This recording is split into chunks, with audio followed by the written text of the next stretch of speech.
오늘은 마가복음 15장의 말씀 가지고 결승선을 지나라 하는 말씀을 함께 나누려고 합니다. 얼마 전에 나홀로 산단가 그 프로그램의 기안 84 마라톤 하는 그 모습을 보았습니다. 마라톤 하는 게 결코 쉽지는 않죠.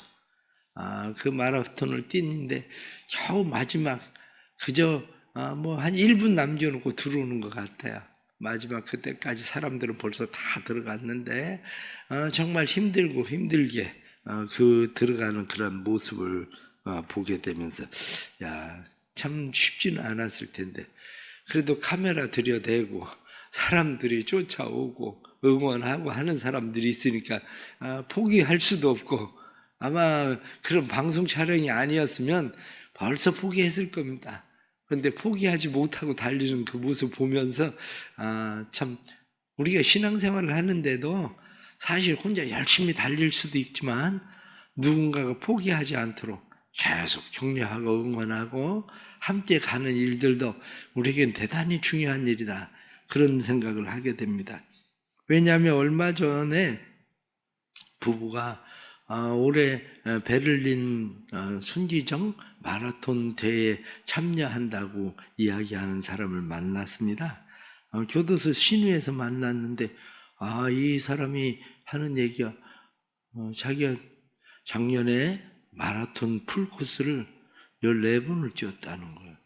아니 그럼 한겨울 빼고 여름 빼고 그럼 막 거의 한 달에 막 2번씩 풀코스를 뛰는 건데 도대체 어떻게 한 달에 좀 완전 중독 수준인 것 같은 그런 생각이 들어가더라고요. 근데 그 사람은 뭐 어느 날 갑자기 뭐 하루아침에 그렇게 풀코스를 뛸 수 있는 사람이 되었을까? 그렇지는 않아요. 매일같이 그는 계속 뛰어요. 매일같이. 왜? 매일같이 그렇게 뛰어야 그 마라톤에 가서 뛸 수 있는 거지. 그걸 뛰지 않고는 갑자기 어느 날 경기를 만났다고 해서 그렇게 되는 건 아니거든요. 우리 신앙생활도 역시 마찬가지입니다. 신앙생활을 하는데 우리는 우승한 선수들 이야기를 들어보면 우리는 잘 알지 않습니까?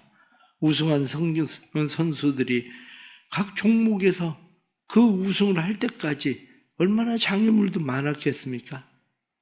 뿐만 아니라 장애물도 있었지만 때로는 그들을 따뜻하게 격려하는 사람들도 얼마나 많았겠습니까? 장애물을 만나도 격려하는 사람들을 만나면 사람들은 그것을 넉넉히 이겨나갈 수 있는 것처럼 우리의 신앙도 역시 멈추지 않고 달릴 수 있는 것은 신앙생활은 나 홀로 하는 게 아니에요.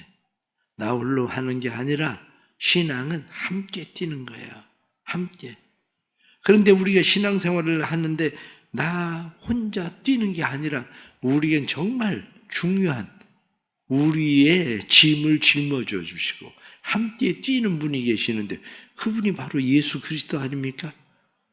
우리가 예수를 믿는 이유는 우리의 힘으로 뛸 수가 없으니까 예수님께서 우리에게 마지막 결승선까지 우리를 통과시켜주기 위해서 그분이 이미 뛰어주신 그 경기를 우리는 하는 거거든요. 그래서 마치 이스라엘 백성들에게 가나안 땅을 이미 하나님께서 주시고 내가 이 땅을 너에게 주겠다. 약속하신 그 땅을 차지하러 들어가는 거지 너희가 가나안 땅을 가서 전쟁을 힘써 싸우면 가나안 땅을 차지할 수 있을 거다. 이렇게 했다면 그들은 차지하지 못했을 겁니다. 그들이 비록 철병거를 가지고 있고 높은 장벽을 성을 가지고 있고 그 사람들이 크고 장대해도 그것은 이미 내가 너희에게 준 땅이다. 너희가 가서 정복해라. 그것을 믿음으로 받아들이는 사람들만이 그것을 정복하는 거지 그 말씀을 믿지 못하는 사람들은 우린 도저히 정복할 수가 없다. 그들은 크고 장대한 사람이고 철병거를 가지고 있고 그리고 견고한 성벽을 가지고 있어서 우린 차지할 수 없다. 이렇게 말할 수밖에 없는 겁니다. 그래서 우리가 오늘 이 말씀을 들으면서 다시 우리의 마음 가운데 생각해야 되는 것은 우리를 위해서 갈보리 십자가에서 이미 짐을 짊어져 주신 예수 그리스도, 그분이 누군가를 다시 생각해야 되는 일입니다. 사람들이 예수님에게 물었습니다. 내가 찬송받으시리에 아들 그리스도냐? 그랬더니 예수님께서 그렇다. 내가 그다. 그리고 예수님께서 말씀하십니다. 그 이야기는 내가 메시아다. 그런 이야기입니다. 그런데 예수님께서 내가 메시아다? 이렇게 이야기하는 것은 내가 그리스도냐? 메시아냐? 이렇게 사람들은 물은 거예요. 그런데 예수님께서 내가 메시아다 이렇게 말하는 데는 그보다 더 높은 차원이에요. 어떻게 더 높은 차원이냐면 내가 신이다. 그 얘기였어요. 예수님께서 말씀하신 건 내가 신이다.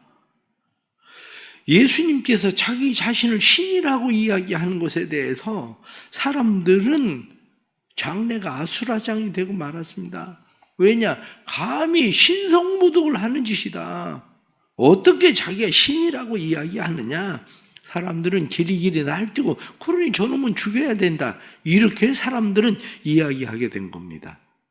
그러나 사내들인 공회에서 사형을 선고할 수는 없습니다.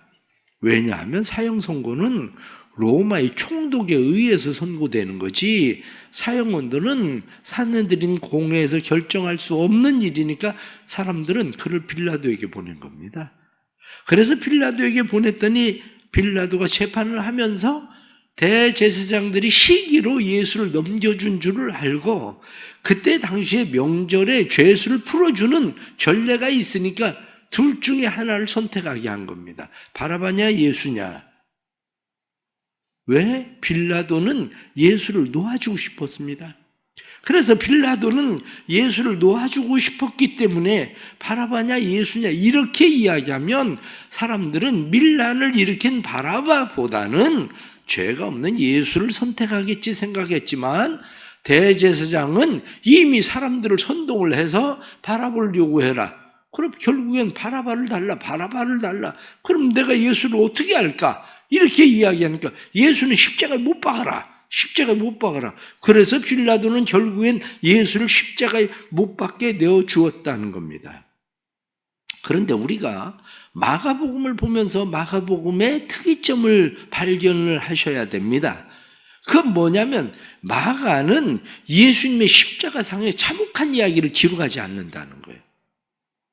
마태복음이나 누가복음에서는 예수님의 십자가상의 참혹한 이야기를 기록하고 있는데 마가는 예수 그리스도의 십자가상의 참혹함을 기록하지 않는 이유는 뭐냐? 십자가 이면에 있는 이야기를 드러내고 싶은 거였어요. 십자가 이면에 있는 일을 드러내고 싶은 일이 뭡니까? 오늘 성경 본문에 나타난 말씀을 보면 예수님께서 십자가에 못 박히러 가실 때에 21절 말씀 보면 마침내 알렉산더와 루포의 아버지인 구레네 사람 시몬이 있었는데 그에게 억지로 십자가를 짊어지게 했다. 이렇게. 뿐만 아니라 예수에게 모략을 탄 신포도주를 예수님께서 그에게 주었다.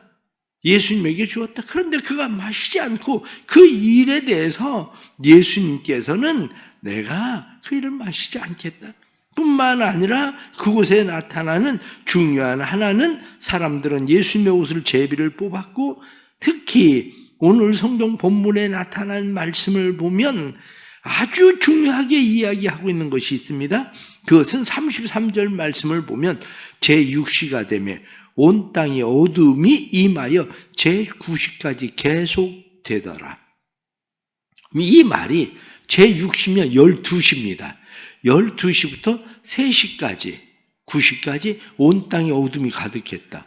어떤 사람은 일시현상이 일어난 것이 아닌가 이렇게 이야기하지만 일시현상은 결코 이렇게 오랫동안 일어날 수가 없습니다. 이건 일시현상이 아니라 하나님께서 우리에게 말하고자 하는 것이 뭐냐? 누가는 그것을 어둠과 빛 이렇게 이야기하고 싶은 거예요. 어둠. 세상에 어둠이 깔렸는데 그 어둠을 빛으로 바꾸시는 분이 있다.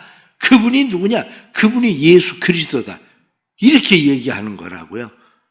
뒤로 넘어가서 말씀을 보면 37절 말씀에 예수께서 큰 소리를 지르고 숨지시니라.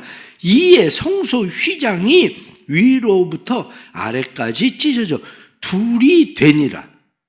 이 말은 무엇을 이야기합니까? 하나님께로 들어가는 문이 열렸다. 예수 그리스도께서 죽으심으로 말미암아 하나님께로 들어가는 문이 닫혀 있었던 그 문이 모든 사람들에게 그 문이 열렸다. 이렇게 말씀하고 있는 마가의 특별한 그러한 생각인 거죠. 또 뒤에 나타나는 38구절 말씀 보면 예수를 향하여 섰던 백부장이 그렇게 숨지심을 보고 이르되 이 사람은 진실로 하나님의 아들이었도다. 이렇게 이야기를 하게 되는 거죠. 이 말도 역시 마찬가지로 마가가 이야기하고 있는 것은 모든 사람들이 예수 그리스도를 단지 유대인의 왕 정도로 생각하지만 예수 그리스도를 여기 지금 누구라고 이야기하느냐? 진실로 하나님의 아들이다. 당시에 로마 사람들을 생각해 보면 이 말이 무슨 뜻인지를 알게 됩니다. 로마인들은 신의 아들이라고 부를 수 있는 사람은 로마 황제 가이사뿐이었어요. 로마 황제 가이사만 신이었던 거죠. 왜 예수 그리스도를 믿는 사람들이 그때 당시에 그 이후에 그렇게 많은 핍박을 받았습니까? 그것은 예수 그리스도를 주라고 부르기 때문에 핍박을 받은 거거든요. 왜? 신은, 주는 가이사밖에 없는데 어떻게 죽은 예수를 주라고 부르느냐? 그래서 핍박을 받은 거거든요. 그런데 오늘 성경에 나타난 말씀을 보면 그때 당시 모든 동전에 쓰여져 있었던 것이 뭐냐면 신인 아우구스도의 아들 가이사 이렇게 얘기했거든요. 동전에 쓰여져 있는 것이. 그럼에도 불구하고 백부장은 예수님에게 호칭을 붙였는데 진실로 하나님의 아들이다. 신의 아들이다. 신의 아들이라는 이름을 붙인 거죠. 이러한 모든 것들이 어떻게 이루어진 것일까? 바로 우리에겐 그 문제입니다. 빌라도를 생각하면 그때 당시에 백부장을 생각하면 그때 당시에 백부장은 어떤 고관의 자녀들 데려다가 백부장을 삼은 건 아닙니다. 고관의 자녀를 백부장을 삼은 게 아니라 전쟁에 나가서 전쟁의 전과가 점점 늘어난 한마디로 싸움을 잘하는 사람들, 이 사람들을 백부장으로 세운 거죠.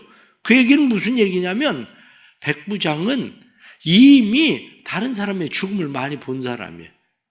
전쟁에 나가서 다른 사람들의 죽음을 보고 뿐만 아니라 이 백부장은 다른 사람들을 사형에 처하는 그러한 일들을 맡아서 일하고 있었던 백부장이었기 때문에 죽음을 많이 본 사람입니다.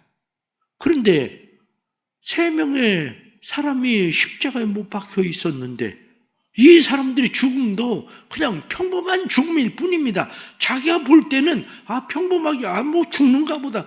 죽을 놈들은 죽어야지. 그리고 십자가에 못 박았는데 어떻게 이 사람은 예수를 보고 진실로 하나님의 아들이다. 이렇게 이야기할 수 있었을까? 바로 이겁니다. 오늘날 그리스도인들의 삶에도 역시 마찬가지입니다. 우리가 성경을 읽고 그리고 또 우리가 십자가를 바라보고 그러는데 어떤 사람은 예수를 믿고 어떤 사람은 그냥 4대 성인 중에 하나인가 보다. 그런 정도로 생각하고 왜 그런 일들이 우리에게 일어날까? 그것을 이야기하기를 실존주의자인 알베르도는 이야기하기를 신인도 고난을 받는다. 인내로 고난을 겪는다. 신인도 파괴되고 죽는다.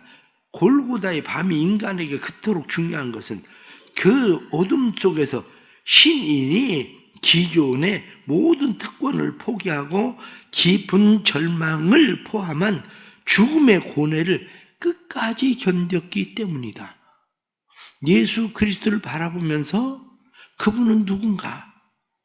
그분은 신이시면서 인간이신 그분이 우리를 위해서 모든 고난을 받으셨는데 고난을 받으신 것은 그의 모든 특권을 포기했기 때문이다. 이렇게 이야기한 겁니다. 제가 처음 서두에 여러분들에게 말씀을 드린 것처럼 마라톤을 하는 사람들이 풀코스를 뛰려면 포기하고 싶은 생각이 얼마나 많이 들겠습니까? 철인 3종 경기를 하는 사람들이 풀코스를 뛰면 포기하고 싶은 생각이 얼마나 많이 들겠습니까? 그런데 그들이 포기하지 않고 그들이 하는 것을, 다른 모든 것을 포기했기 때문에 포기하지 않는 거예요. 우리의 신앙도 역시 마찬가지입니다. 그래서 우리에게 이야기하기를 예수 그리스도는 우리가 당해야 할 죽음을 당하셨을 뿐만 아니라 우리가 살아야 하지만 살 수 없는 삶을 사셨다. 그분은 우리를 위해 절대 순종의 본을 보이셨다. 우리가 누구든지 상관이 없다. 백부장이든지 매춘부든지 암살자든지 목사든지 상관이 없다. 휘장 아래에서 휘장이 둘로 찢어진 것처럼 하나님과 우리 사이의 장벽이 사라졌다. 이제 누구든지 그의 용서와 은혜를 받아들이면 그에게 나아갈 수 있다. 바로 이겁니다. 우리가 믿고 의지하는 것은 우리의 힘으로 살아낼 수 없는 것을 살아내게 하는 분이 있는데 그분이 누구냐? 예수 그리스도라는 겁니다. 그래서 히브리서 12장 1절 2절 말씀을 보면 우리에게 구름같이 둘러싼 허다한 증인들이 있으니 모든 무거운 것과 얽매이기 쉬운 죄를 벗어버리고 인내로서 우리에게 당한 경주를 하며 믿음의 주요 또 온전하게 하시는 이인 예수를 바라보자. 그렇습니다. 우리는 다 믿음의 경기를 해야 되는 사람들입니다. 예수님께서 모든 것을 포기하시고 죽음이라는 마지막 결승선을 통과하시던 것처럼 우리도 이 결승선을 나 혼자 통과하는 게 아니라 주님이 이미 통과해 주셨기 때문에 우리는 주님과 함께 통과할 수 있는 사람들입니다. 특별히 이제 3월 시작하면서 3월은 사순절입니다. 부활주일 3월 31일 부활주일을 우리는 기다리면서 또 주님의 부활에 참여할 사람들입니다. 이 주님의 부활에 참여할 우리의 삶이 주님과 함께 믿음의 승리자로 우리도 함께 그곳에서는 마지막 결승선을 통과할 수 있는 그런 은혜가 우리의 삶 속에 일어나기를 간절히 바랍니다. 우리 다 같이 3월의 기도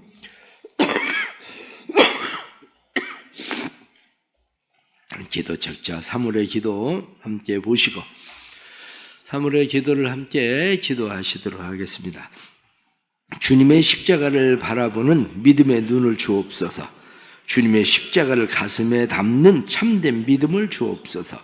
우리를 위한 주님의 고난 받으심을 이성의 눈으로만 보는 것이 아니라 가슴으로 영혼 깊이 깨닫고 느끼게 해 주옵소서.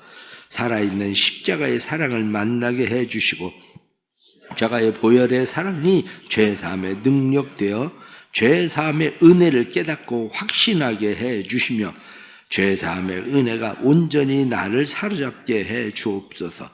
주님의 십자가가 그 생명 주신 사랑의 희생이 아니면 여전히 죄 가운데 헤매며 사는 인생일 텐데 고귀한 사랑의 피 흘리심을 통해 죄사함의 구원의 은혜를 주시니 감사합니다. 다시 구원의 기쁨과 감격을 회복시켜 주시고 부활의 신앙으로 살아나게 하시어 영광스러운 부활의 주를 보게 해 주시고 부활의 능력으로 살게 해 주옵소서. 말의 부활, 생각의 부활이 아니라 영혼 깊은 곳의 생명의 부활로 삶을 변화시키는 삶의 부활로 주님을 온전히 주로 고백하는 믿음의 부활로 부활의 자녀로 살게 해 주옵소서. 죽으시고 부활하신 예수님의 이름으로 기도드립니다. 아멘. 지금은 우리 주 예수 그리스도의 은혜와 아버지 하나님의 그 놀라운 사랑하심과 성령의 감화 감동 교통하시며 충만하심이 부활주의를 기다리며 사순절에 이 3월을 보내는 사랑하는 모든 성도들 십자가의 부활의 주님을 만나기 위해 우리가 포기해야 될 것들을 포기하는 법을 배우게 해주시고 주님이 가지신 인내처럼 저희도 인내하게 해주시고 또 새벽에 10의 1조와 선교 헌금과 월삭 새벽 헌금 1천 먼저 헌금을 드린 성도들과 그리고 또 수련회에 나아가 있는 우리 청년들과 사랑하는 모든 성도들의 사물에 행할 모든 행사들을 위해 이제로부터 영원까지 항상 함께 하시기를 간절히 축원하옵나이다.